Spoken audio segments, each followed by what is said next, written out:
Living on the coast comes with obvious perks, so much so that U.S. coastal populations are large and growing. So what's the issue?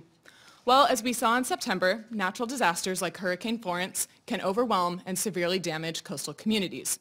Larger coastal populations mean more people in harm's way, and the development needed to house these people can degrade critical coastal ecosystems.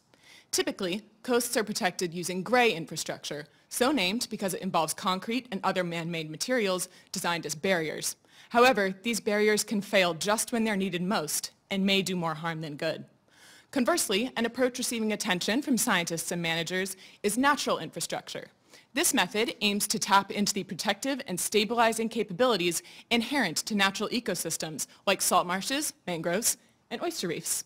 Importantly, these habitats don't just offer protection. They can also improve water quality, provide habitat for marine life, and are often much nicer to look at. Because they are made of living organisms, they can also grow to keep pace with sea level rise and may be less costly to maintain. So, we know that natural systems can prevent erosion and provide storm protection. We also know that salt marshes and oyster reefs are two systems which are really great at this. So we thought, why not see if they can facilitate or benefit one another?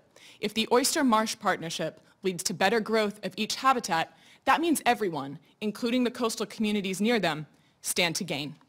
In May, we built reefs from bags of oyster shell and a new biodegradable material called Oyster Catcher in an eroding salt marsh.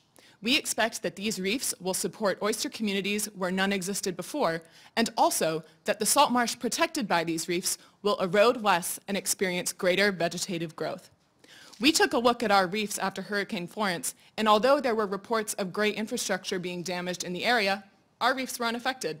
In fact, we can see sand and mud starting to accumulate behind many of them.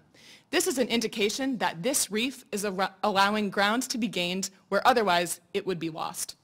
We still have a lot of data to collect and analyze, but Hurricane Florence was a stress test, and we believe that our reef's performance is an indication that the natural infrastructure approach has a lot of potential.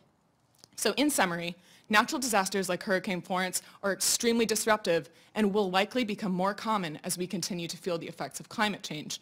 Larger coastal populations mean more people exposed to these risks. We need innovative, sustainable ways to protect our coasts. If we can harness the ways that habitats like salt marshes and oyster reefs naturally benefit one another, that means all parties, plant, bivalve, and human alike, will stand to gain. Thank you.